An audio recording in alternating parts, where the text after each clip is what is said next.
Good evening, everyone. So glad you could make it. Um, Good evening, everyone. So glad you could make it. This is going to be the last, at least for now, of the regularly scheduled Saturday at 8 o'clock streams.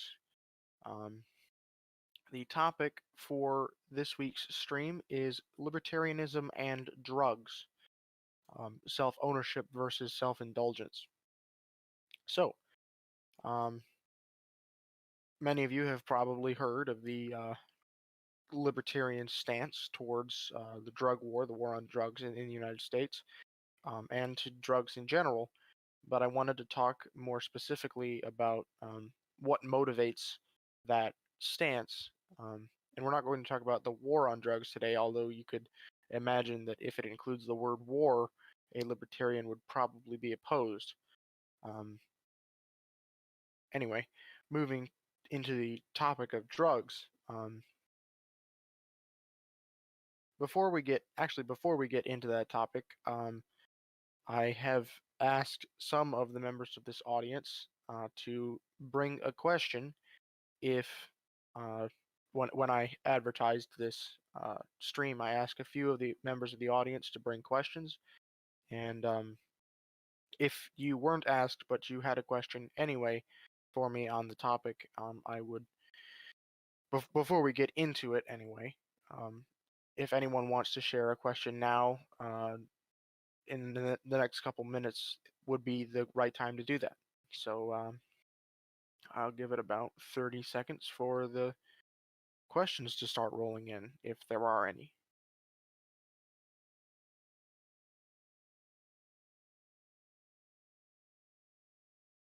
But really, what motivated me to talk about drugs, we talked about weapons last week, gun control and weapons in general, because and one of the things that I really I wanted to touch on, is that ownership is not a crime.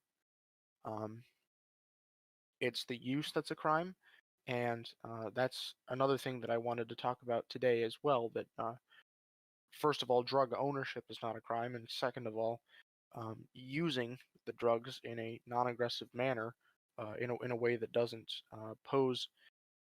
that either doesn't harm or pose an imminent risk to harm someone else's property or person, is a perfectly allowable way to use drugs under the libertarian law. But we're going to get more into that. Do we have any questions from the moderator? All right, seeing no questions, we're going to get right into it. So, first point that needs to be made. Libertarianism is a legal, not a moral philosophy, and we're going to touch on why those things are different. Just because you can do whatever you want with your own body doesn't mean you should. A legal philosophy describes what can be done in a way that is hopefully consonant with everyone's rights under that law. And a moral philosophy describes what is good or right to do versus what is bad or wrong to do. A moral philosophy describes an entirely different set of, or answers an entirely different set of questions than a legal philosophy does. And those distinctions turn out to be more subtle than it would at first seem, given the way that I've presented it with two separate categories so obviously like that. But when approaching this question, perhaps as a new libertarian or as a curious intellectual just shopping around, or even perhaps an opponent to the non-aggression principle, getting these two things wrong, trying to apply a legal philosophy to a moral question, can be easily done, and I have some examples to bring up later in this presentation. So, what are the differences between a legal and a moral philosophy? So, first of all, as I've mentioned, libertarianism is a legal philosophy. And it answers, like all legal philosophies, it answers what is the law and what violates the law. So it describes, hopefully from some simple first principles, uh, what the law is, what the rules are that people are expected to follow, and uh, what things break those rules. Um, it's important not only to be able to describe what the law is, but how that law translates into everyday life, and which actions in particular violate those legal principles. So, uh, under libertarianism, you may use your own body as you wish. So that's your person, and by extension, your liberty and your property are yours to use as you desire. Now, often the moral philosophy that's associated with libertarianism, but uh, is not fairly so, is libertinism, and that's a little bit. It's actually it's not even a different spelling, but it looks like it could be a different spelling. And a libertine, you may have heard the word. A libertine is someone who does whatever they want, doesn't have any qualms about how. Uh, a synonym might be a glutton, someone who just who consumes, who lives in the moment, who does everything they want to do without a regard for the future. Um, a libertine is just someone who lives a wild life and fills every whim of their uh, moment. But the central question of a moral philosophy is what is the good and what violates the good? So, what is good or right to do and what is bad or wrong to do? And legal and moral philosophies answer different questions, and those are the questions they answer. Now, under libertinism as a moral philosophy, you should use your own body as you wish. So, under libertarianism, it is perfectly possible as a legal philosophy to say you may use your own body as you wish, but that does not necessarily come with the moral philosophy that you should use your own body as you wish. That anything you desire to do is in fact moral to do. Uh, and unfortunately, in many political parties that align themselves with libertarianism, which is kind of contradictory in my opinion, political parties that align themselves with different flavors of libertarianism uh, sometimes populate themselves with libertines, in the sense that you could think of a hippie who essentially lives to support their drug habit. That's sort of why this topic of drugs is relevant to libertinism, because drugs have a very profound effect, or if we were talking about psychoactive drugs, have a very profound effect on the way a person thinks, on a person's priorities, and if those psychoactive drugs are being taken recreationally, then in most people's moral philosophies, you're already going to have a problem because you're losing respect for the things that make you human, and you're essentially becoming a slave to the moment, which is what a lot of libertines don't realize, is that they're becoming a slave to the moment, and they can't live uh, in with the long expectation of the future in view. They are constantly not only living in the moment but also worried about the moment. They lose the ability to plan. They lose the ability to dream, to have or to innovate their own lives. That's part of the problem. One of the many problems with libertinism, or hedonism is probably the more common word as a moral philosophy. That it doesn't have any regard for the future. But that's also kind of the defining feature of hedonism, is that it doesn't have any regard for the future. Moving on, I have a little bit of an excerpt from Walter Block's Building Blocks for Liberty. I've mentioned his book several times before.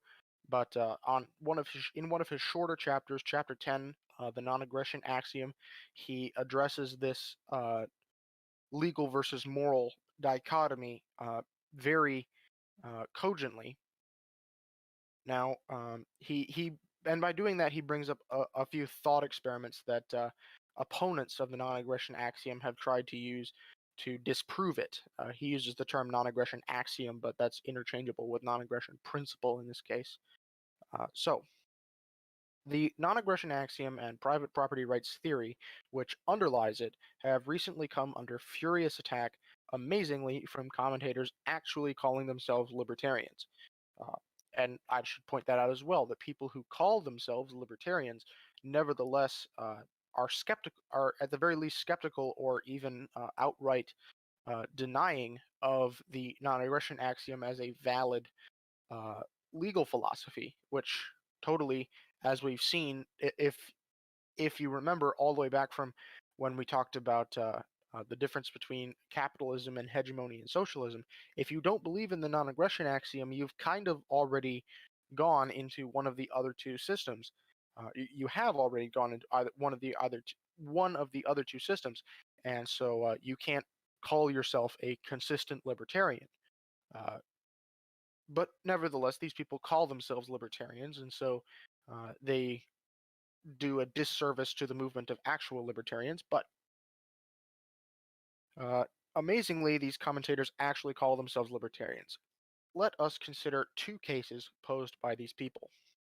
First, you are standing on the balcony of a 25th story high rise apartment when, much to your dismay, you lose your footing and fall out. Happily, in your downward descent, you manage to grab onto a flagpole protruding from the 15th floor of the balcony of another apartment, 10 floors below. Unhappily, the owner of this apartment comes out to her balcony, states that you are protesting by holding onto her flagpole, and demands that you let go, e.g., drop another 15 floors to your death. You protest that you only want to hand walk your way down the flagpole into her apartment and then right out of it. But she is adamant. As a libertarian, are you bound to obey her? Now, as unquoting for a moment, as the logic goes, the flagpole is her private property, and therefore she has the legal right to tell you to let go of it, despite the fact that this would cause you to fall another 15 floors to your death. She's not actively killing you in that case. Her excluding you from her property, it would be her legal right.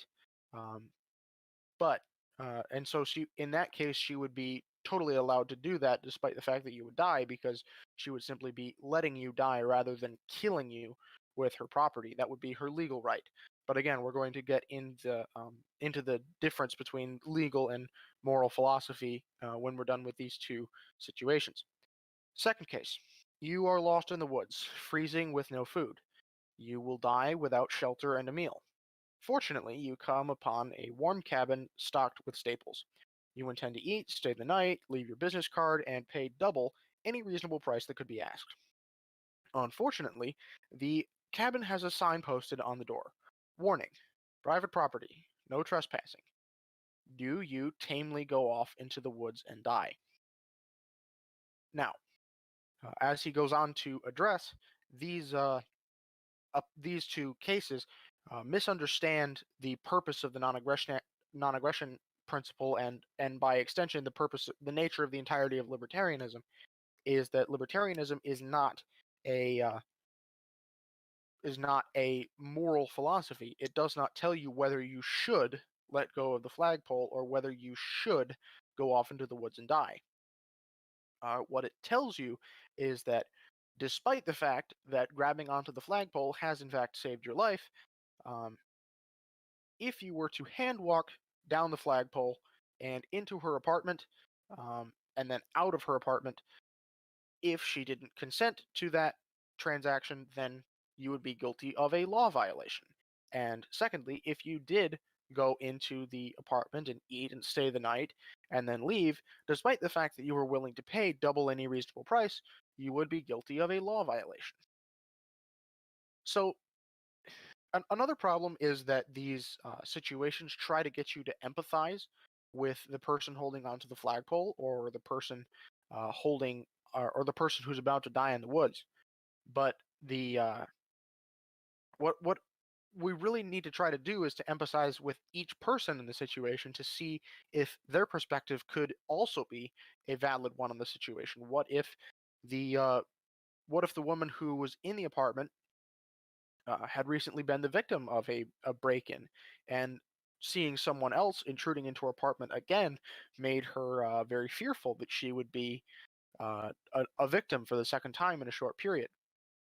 Or uh, what if the person had uh, who had the private property sign on his cabin had s- come back to his cabin several times in order to find squatters there who were trashing the place and leaving not willing at all to pay for what they had done. Um, he even goes on to suggest, what if the person who owned the cabin left a booby trap of some kind in order to prevent people from opening the door, so that if they open the door, they would, uh, he says, receive a face full of buckshot. Would he be morally right in that case? And libertarianism doesn't address that, because libertarianism isn't a moral philosophy. Libertarianism says that if he installed a shotgun trap in his door, um, that only fired when someone attempted to invade his property, he would not be guilty of a law violation, because he would be defending his own justly acquired property. And conversely, if the woman told you to let go of her flagpole, did not permit you to come into her apartment, and you fell 15 floors to your death, she would nevertheless be not be guilty of a law violation, because she was merely defending her own property. And that's the central distinction, is that if a person decides to take whatever psychoactive drugs they desire, um, libertarianism doesn't say one way or the other whether that's a thing that they should do, because libertarianism is not a moral philosophy. Libertarianism is a legal philosophy. And I described that a moral philosophy is a relationship between, it describes a relationship between a person and whatever the right standard of living is. That could be God, that could be the universe, that could be karma. Um, any of those entities would be under the purview of a moral philosophy, whereas a legal philosophy describes the relationship between uh, two people, or I guess two or more people, but any suit is only going to have a plaintiff or a defendant, because there's one person who did the supposed wrong and one person who uh, had the supposed wrong done to them. And so a legal philosophy describes something going on between two people. And the choice to put something into your own body is not a relationship with more than one person, until those psychoactive substances cause you to do um, something you wouldn't normally do, something that could, in fact, put other people's lives at or property at imminent risk. And again, we're going to touch on what imminent risk means uh, later on in the presentation.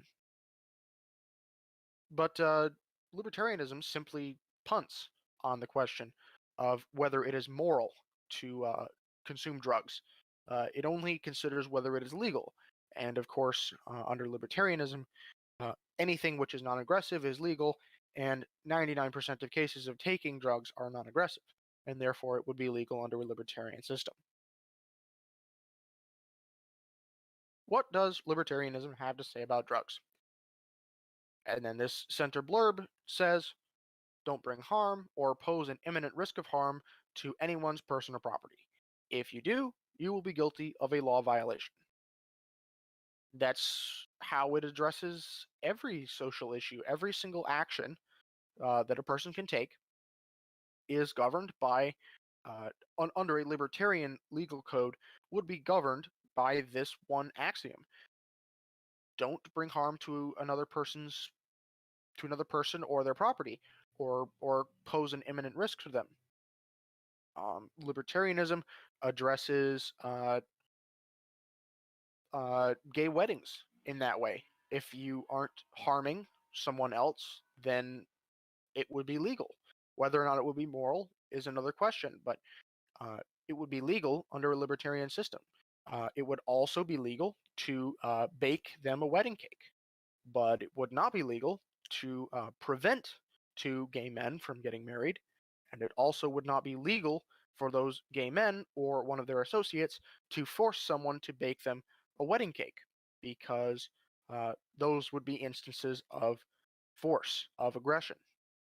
And that's one thing to note here is that libertarianism as a legal philosophy is the only one that permits the coexistence of, or the peaceful coexistence of the baker who refused to bake a wedding cake for gay men and the gay men who wanted him to bake them a wedding cake. If the gay men were allowed to force the baker to bake them a cake, then there could be no peace between them, because the gay men would be the master of the man who was baking them the wedding cake.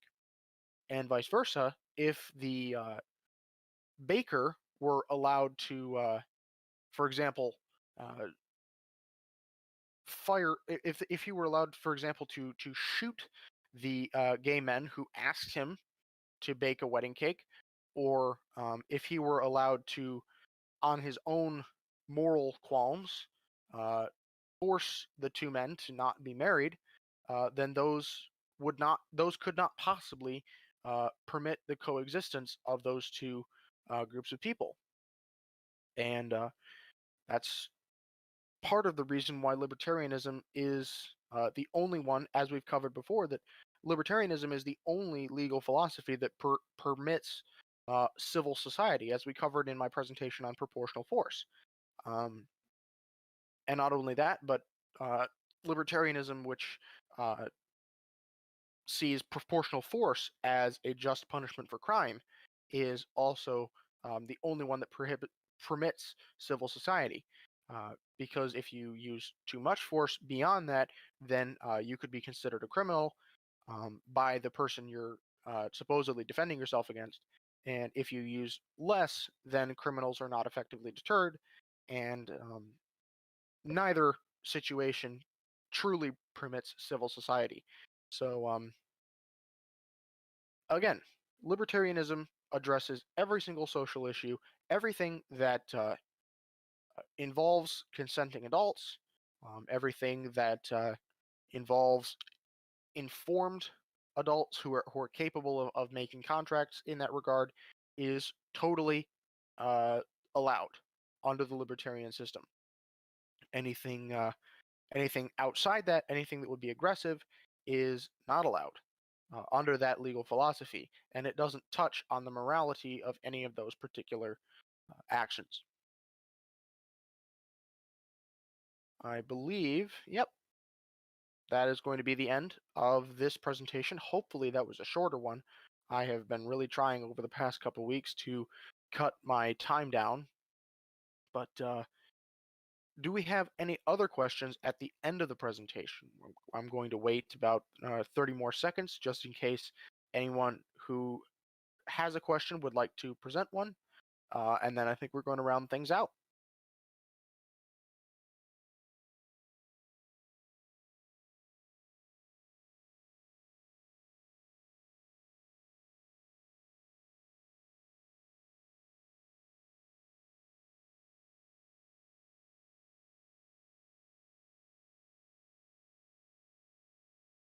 So, in case you wanted to know where any of these books you can see behind me came from, I have here Building Blocks of Liberty by Walter Block, The Ethics of Liberty by Murray Rothbard, Man, Economy, and State by the same, A Theory of Socialism and Capitalism by Hoppe, which I would love, Hans Hermann Hoppe, I would love to do a presentation on this. That is actually the one where I got most of my uh, information on the capitalism, hegemony, socialism, or the capitalism, hegemony, communism lecture. I don't know if I said socialism earlier, but I meant communism. Um,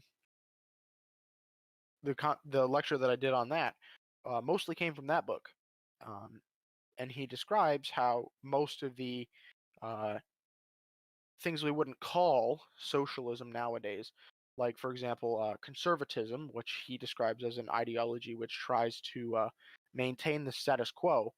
Conservatism is socialist because it doesn't regard the property of the individual as his own property, and it regards at least some portion of his own person and property as the property of the public or the state or whatever um, nebulous entity is supposedly in charge of that portion of his property. Um, he doesn't just cover conservatism; he covers democratic socialism, which covers all of democracy. Actually, I have a I I've looked at a book recently, the Democracy, the God That Failed, by Hoppe, and he in that book he describes the subtitle, "The God That Failed," came from a book that was published by high-ranking communists who had defected to uh, freer countries from the USSR, and they described how the cultish atmosphere around the party and around the plan, the 5-year plan, uh, worked at the highest levels of the USSR. And he, in that book, draws parallels to the cult of communism or socialism as it really existed. They never actually achieved communism, although they tried. Um, he draws parallels between that and the modern cult of democracy, and how democracy has had the same dismal results, the same uh, massive infringements on private property. I believe he actually makes the argument in that book that monarchy is a better solution to uh, preserving private property, despite the fact that it really doesn't. But at least in a nominal sense, preserving private property than democracy is. Uh, Very interesting book, just in the synopses that I've read. But I would really like to crack that one open and get some new lectures from those pages. Um, I think I've talked long enough.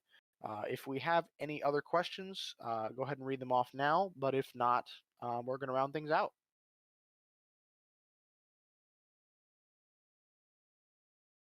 Do we have any other questions?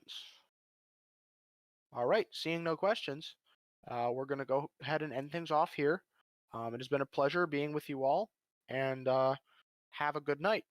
We will be transitioning into I don't know if it's going to be a less regular schedule. I don't know what the details are going to be yet.